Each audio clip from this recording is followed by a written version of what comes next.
Welcome to Keep Hustling, where we are going past the why to get to the how.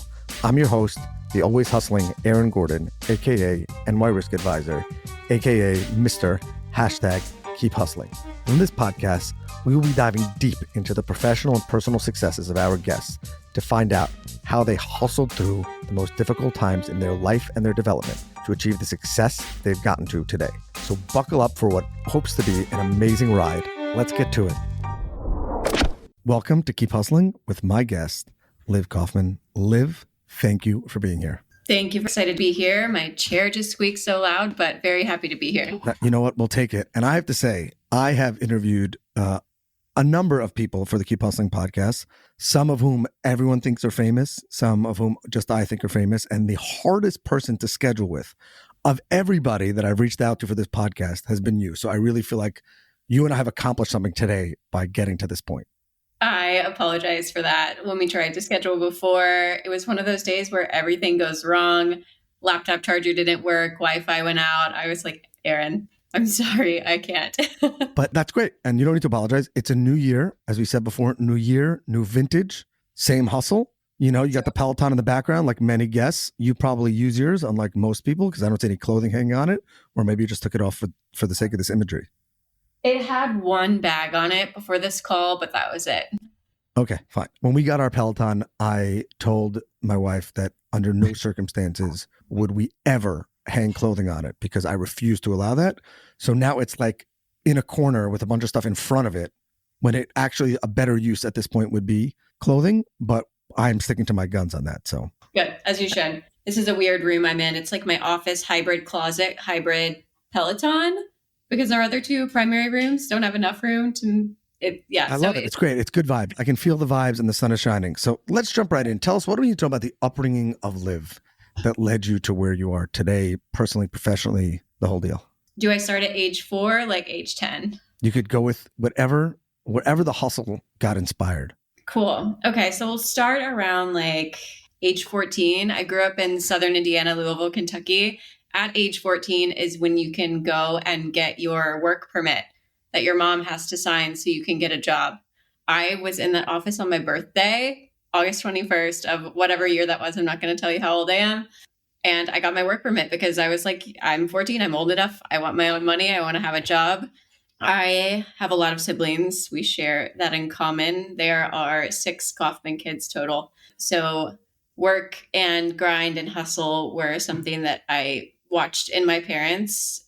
We grew up on the lower scale of income for sure. So lots of hand-me-downs, lots of secondhand everything. So when we wanted to have something that was ours, we had to pay for it. So in my mind, it was kind of like a non-negotiable. When you turn 14, go find a part-time job. Did your siblings also do that? Or you were the only one who kind of jumped? Because that's extreme. Jumping in on your 14th birthday, it's like everyone tries to get their learner's permit when they turn 16, 17, whatever it is. Did everyone else do that? I don't think so. They did. Maybe my youngest brother is the exception because he still lives at home. He's only 17. He drug his feet on getting his driver's license, a car, job. But yeah, I think the last two, they're 6. So Joy and Josiah, they got it a little bit easier. Things changed as time went on, as it does. But my older brother, he got a job probably at like 15, 16. I got a job at 14. My sister started working before she was legally allowed to. We're coming for her. That's it. We're coming for her. Yeah. Well, but if it makes you feel better, we all had kind of the same job at that stage. My mom was a bakery manager at a donut shop in Southern Indiana called, very punny name, Amazing Glaze. We were in the Bible Belt. You know how it is. Love that. So I was decorating donuts at that point and selling them. So that was job 1 for me. My first job was at Cold Stone Creamery. So I feel like I was decorating ice cream or mixing ice cream. You were decorating donuts. You have to cut your teeth in the food or service industry if you want to be a good human. I stand by that statement. 100%. And I think that one of the things that you learn not to get cynical is that there's a lot of people out there who you could do everything right and they're still going to complain. And I think that until you have that real taste in the perfect, like, can I have more gummy bears? Okay, more gummy bears, more gummy bears. Then you give it to them and they're like, too many gummy bears. Like, you literally asked me to put one more in. And I think that in a lot of businesses, people don't realize that head on. And I think the food industry in particular Yep. Especially if you're like working behind a counter, people are just brutal. But you also get to meet nice people. Same jokes 3 times a day. Everyone laughs at them. Well, we had to, in Cold Stone, we had to sing whenever anyone put anything in the tip jar. Oh gosh. So it was horrible. Did you stop eating donuts when you worked there? Totally not related to hustling, but I still love donuts. There was definitely a period that I took a significant break because I had had my fair share. But I got the joke and I told the joke every single day, something to the effect of I don't know, because all these women would come in and they'd be like, how are you so tiny and you eat donuts all day? Do you even eat them? I'm like, yes, I have 3 per day. But I was 14 and my height that I am today, 5'8" and 90 pounds. So they hated me. well, also it's a very active business to be working in the food industry. It's like people, you want to talk about getting 10,000 steps, working behind a counter in a restaurant, you're definitely gonna get that. So you definitely get that. Apple Watches were not a thing then, but I think I would have far surpassed my step goal because we were running back and forth in this bakery, making boxes, had an unimaginable amount of paper cuts from cardboard boxes on my fingers. But I think that is where I got my first step into figuring out that I could have an idea and I could sell something that didn't exist yet. I had to I made a little pitch. I remember this really clearly to my mom's boss, who ironically is now her husband, at the time, telling him that in the summer we had to sell key lime pie donuts. And he was like, no, key lime pie is terrible.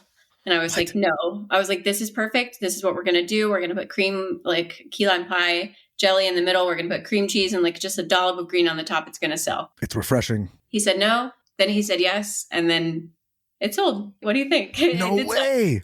Yeah. So that was an exciting. And then he became your stepdad.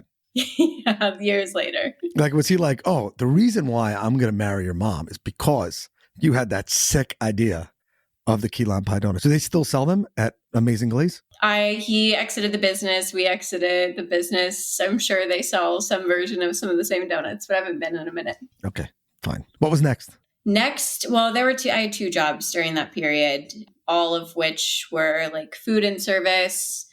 When I moved out and started school, I worked at an art museum. That was super fun. I was just hustling all the way through college. I got enough scholarship money to pay for my things. But if I wanted to live, I had to work too. So I was working at a bakery. I was working at an art museum. I was working at a restaurant, all while trying to manage school. So did a lot of things over the course of many, many years. One of my favorites, though, is I moved to Florida following a human who has been discontinued. I started working at a optical office, and that was really fun. I started to learn about insurance a little bit because I was filing eye insurance claims back to the carriers. Also, horrible. Vision insurance is horrible. It was easy. It was super easy. I think it's interesting that you were so involved in service businesses, and now you're kind of in the sales side of things, but yet you always had that salesy part of the service. So it's just interesting how you've been able to kind of pivot that through your career. I think that the optical industry did that for me. And my dad was a big inspiration to how I learned to sell things, because his entire career was sales in the most random various settings. He sold boats, gutter protectors, newspapers, phone books. We had a hustle when I was maybe 10 where we would bag phone books and throw them out the car door, and he would pay me 10 cents per book. So he was always very good at finding a place to just make relationships, and then that just trickles in revenue. That was his superpower. So I watched that very closely growing up, and I think that it accidentally bled into how I do just about everything right now. I am not as much of a job hopper as he was, but he was so good at so many things. But sales to service really changed for me during the optical period, because I was learning some technical skills. I was learning some medical skills, and I got ABO certified during that process. It's a weird test that you have to take to adjust and measure glasses and optical lenses and do all of the math and calculations. I did that and then worked for a company called Warby Parker. Small company? Small, very big company now. Worked for Warby Parker. And that's where that changed for me, because it was here are all these really great relationships with all these people, but here's now a sales attribute to it. So I was leading a team of optical leaders and also sales folks. And I don't know how it happened, but that was like one of my most fun roles. And then just quit it all to do insurance. Yeah, I mean, obviously, insurance is far cooler than working at Warby Parker. By the way, if you're Warby Parker, do you want to sponsor this podcast or be on the podcast? I'd love to have you guys on. But I think it's a fascinating progression in that, you kind of, in our industry, everybody knows that you're a super people person. So obviously that's awesome. But like, it's just interesting how it goes. A lot of people's hustle starts from necessity. And then you kind of find that and say, okay, you could have gotten a lot of jobs. You could have gotten a job at 14, whatever, or not, whatever. But like, you didn't have to be serving people donuts. You could have been in the back of the house doing anything or working behind a desk somewhere or stocking shelves. But yet, I think that people's personalities come out, and those people that are the most successful, you being one of them, they embrace that part of their personality and that part of their hustle. And they're able to say, I know that this is what I'm meant for. I'm not exactly sure what product I'm going to be selling or what team I'm going to be leading, but like, this is for me. Yep. I used to say in interviews, and I haven't thought about it in a minute, but I think I'm happiest when I'm meeting someone where they're at and filling a need. And if I can get like a little bit of like who you are as a human during that process, that is like my favorite thing. That doesn't always happen on like the hyper corporate side when you're meeting with like big executives. They try to kind of mask who they are. But my favorite is when you just get to see a little bit of who they are and why they care about what they do. And if you're in my position in some of these conversations where you're filling a need or you're filling a need, whether it be insurance or something else, if you just get to see who they are and help them, that is where I'll be happy. I could do literally anything. My mom tells me this all the time. She's like, it doesn't matter what you do. She's like, you could do literally anything. And as long as you have these like key forcing functions, you'll be fine. So I think those are definitely my criteria. That's a great segue, because the next question that we try to dive into is, take us to the moment, your most pivotal moment in your career to date. And I'm assuming it has to do somewhere in that Warby Parker situation, but I don't know exactly. But like, take us to that moment, take us to what you were thinking or kind of how you had that, obviously looking back at it now, that aha moment. So this is a part 1 and 2, but they all have to do with joining the insurance industry. I was working at Warby Parker. Some things were in transition for me, and my absolute best friend, who is still my best friend today, he had worked at Geico for 11 years and was thinking about starting a scratch insurance agency. And he was like, hey, I know you know absolutely nothing about insurance. And I was like, no, I'm sure like my auto insurance policy that I have that I purchased for myself from Progressive is not correct. I was like, you would be right in thinking that I don't know anything about it except for like my stint in like IMED claims. He was like, why don't you take this course? I will pay for it. You will get licensed. If you vibe with it a little bit, let's do this thing together and let's start this agency. And I was young, so I was kind of like, whatever, like, let's try it. This sounds cool. I took the course. I got licensed in like 3 weeks, maybe a little bit less.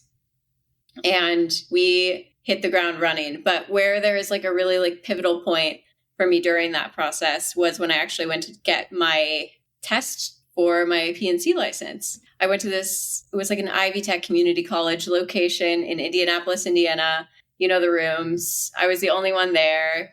And then I was sitting in this like weird old dated room face to face with this guy who was in like a church suit, like very properly dressed for a Saturday morning meeting with me. And he was walking me through like, put your phone in the locker, do the things, you can't do anything. Do you have any questions? And I just start to cry. I have no idea why I start to cry. And he was like, let's talk for a sec. I was so nervous for some reason. And he was like, he's looking at like what like type of license I was getting. And he was like, think about all the people you're going to help get, and that'll get you through this test. And I felt like I could breathe. I felt like I was where I was supposed to be. And I've had like little stints of that feeling like progressively through my course in insurance. But I went through that test. I breezed through it. I did it in like 30 minutes and aced it, time 1.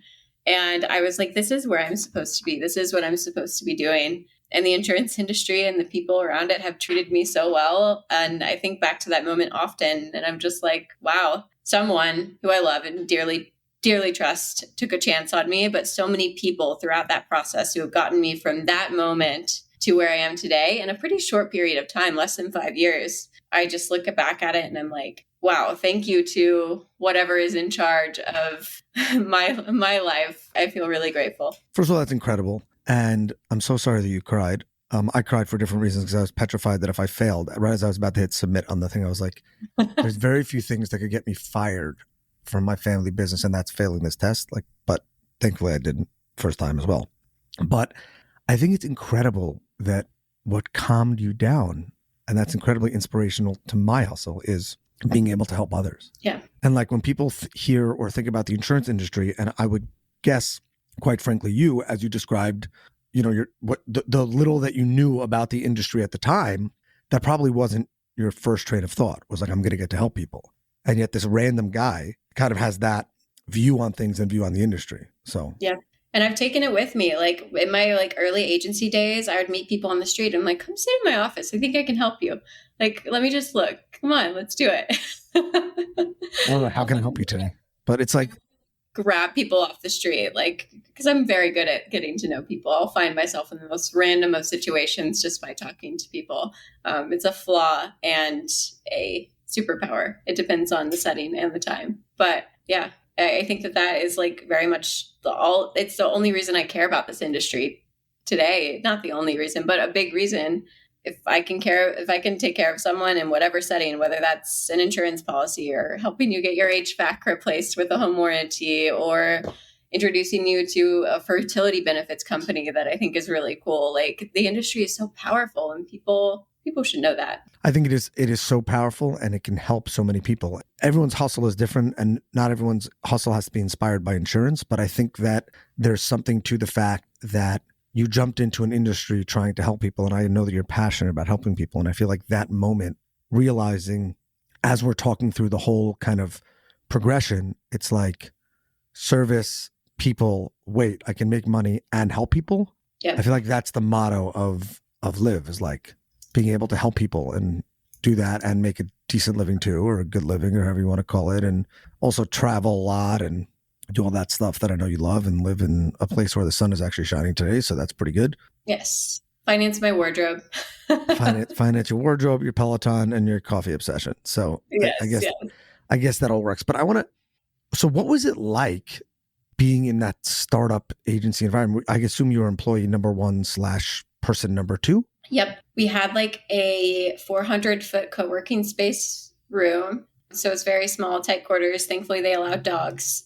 That was good. But it was so interesting. We, what some of the nuances of the industry are. Getting carrier appointments is the struggle of any new agency, whether large, small. If you don't have a book of business, that's going to be tough. So I remember there was this period. It was very, it was helpful for me because I still needed to learn a lot. But we were just waiting for carrier appointments. I had obviously taken away any other source of income at that point by quitting my other job. We're just sitting on the floor waiting for carrier appointments. Our co-working space had a beer tap too. So it was cool and hip, how they are. We'll take it. So I think that I was reading, rest in peace, State Auto Personal Lines. I was reading State Auto Personal Lines underwriting guidelines while drinking a beer sitting on the floor of a 400 square foot room. So if that answers your question, that's kind of what it was like in a nutshell. It was a lot of very scrappy behavior, pulling people off the street, to quote them, learning, growing, just walking up to real estate offices saying hi, my name is Liv. If you need any insurance for your closings, here's my card. I work upstairs. It was scrappy and it was a hustle and it did not stop, but it was so much fun. Did you ever doubt that decision? No, I don't think so. I mean, you left, I assume when you left Warby Parker, the company was not a startup. It was a serious, meaning it had left its startup stages. It was going to survive. It was going to be a company. So you left this kind of stable environment for sitting on the floor, reading a contract and drinking a beer. Yeah. As you said, you had a big wardrobe to finance. So that's where I'm. At that point, I was younger. I was just kind of go with the flow. I trusted who I was working with. And I knew I had this license. So if like this didn't work out, I could probably go and work for another company or do something different. But it wasn't really like a, what if this doesn't work out? It was a, we have to figure out how to make this work. We have goals. We have things we're going to do. And it went well. I think that's another incredible point about your hustle in particular, and why I think you've seen the success that you've seen. And that is, you said that you trusted the person, you had a deep relationship, and therefore you guys were going to grind it out, gritty, and make it happen. I think that a lot of times people do have one of those components missing. Either they don't fully trust the person who they're going on the journey with, and therefore when you have that difficult moment, or when you can't figure out when the carrier says no, when you have that challenge, they don't have enough fortitude to push through or to hustle through because they don't really trust the partnership, or they're not strong enough to push through, and the partnership is not, they trust the person, but they're not able to put the pieces together. And I think that that is an incredible statement about you and how you push your hustle forward. And that is, you trusted the person, and therefore you were going to give it your all and make it happen because, and I assume he would say the same thing about you, but it's just interesting because it wasn't your vision. It's like, I'm at this comfortable company. It wasn't like you said, hey, let's get into the insurance business. You guys came up with that idea together. You literally followed, that's random. So yeah. And look where it's led is my point. Yeah. Just spot on. Totally random. I try not to think about it too often, but you could look back at it and be like, what was I doing? But hey, everything worked out. But I think everybody's story has that. What I've learned putting together this podcast and in the episodes that we've launched and hearing from people and getting to interview people is that every single person, when they look back at their journey, if they hadn't thought about it before, when I asked them about it, they're like, oh, maybe that is the moment of, oh, maybe that was the brightest financial decision if you're, looking at the spreadsheet, but yet it kind of lays itself out and makes things, and it works itself out. And then that blossoms into the development of the person that you become. So I'm really inspired by that. And I'm happy that you did that, because then our paths cross and we get to be together in an awesome industry. So our industry is lucky to have you. Thank you. We have a closing tradition on this podcast where we ask our guests to leave us with their favorite all-time or timely inspirational motivational quotation and what it means to them and why. And so I would turn the floor over to you. Still don't have one. Still don't have one. Okay. Like I don't have one like statement that I live by. I have humans that I like listen to and like hold tightly to their words, but there's not like one point of inspiration that I hold that deeply. I think I got over that after my stint in very heavy Christianity to hold on to words too tightly. But maybe I'm not putting words in your mouth, but maybe it's imagine how many people you could help. Yeah.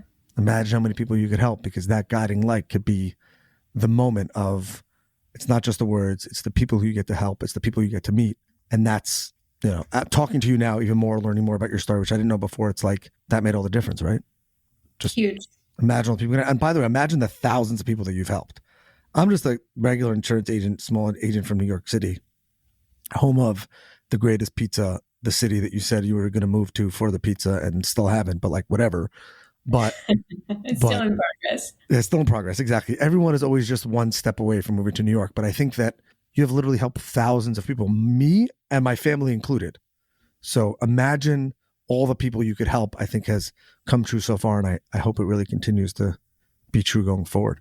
I hope so too. Liv, you rock. Thank you for making the time. Thank you for being impossible to chase down, but for making it happen. I know that your story, starting at 14, random industries, donuts, everybody who's listening, make sure you go out, find your favorite donut spot and get a key lime donut. And when you do that, think about Liv and be like, I think the Keep Hustling podcast had the inventor of the key lime donut. So thank you. If for nothing else, thank you for that. Also looking for donut sponsors on the podcast. We are looking for donut sponsors. Liv will come back actually, and we'll do a recording of the read-in eating the donuts. We'll taste test them. We will taste test them. We'll find a good one, and we can maybe add a donut review to the Keep Hustling podcast. So bring Liv back to her childhood, or maybe some ice cream to bring me back. But really, really, really thank you for being here. Thank you for having me. This has been another episode of Keep Hustling. As we end every episode, remember, do well by doing good, and always keep hustling. All right, hustlers, that brings us to the end of another fantastic episode. Thank you for listening. The listeners are the most important part of this show. If you like what you heard, please leave us a review wherever you listen to your favorite podcasts. Your feedback means the world to us and helps us reach more listeners. Plus, be sure to subscribe to our podcast so you never miss an episode. We have some amazing guests and topics lined up for you, and we don't want you to miss out. And finally, if you have any suggestions, comments, or even just want to say hello, please feel free to reach out to us on all social media platforms. We are Keep Hustling Pod on Instagram, X, Facebook, and LinkedIn. We would love to hear from you to continue the conversation. Thanks again for tuning in and supporting our podcast. We truly appreciate each and every one of you. Until next time, stay curious, stay hungry, and keep hustling.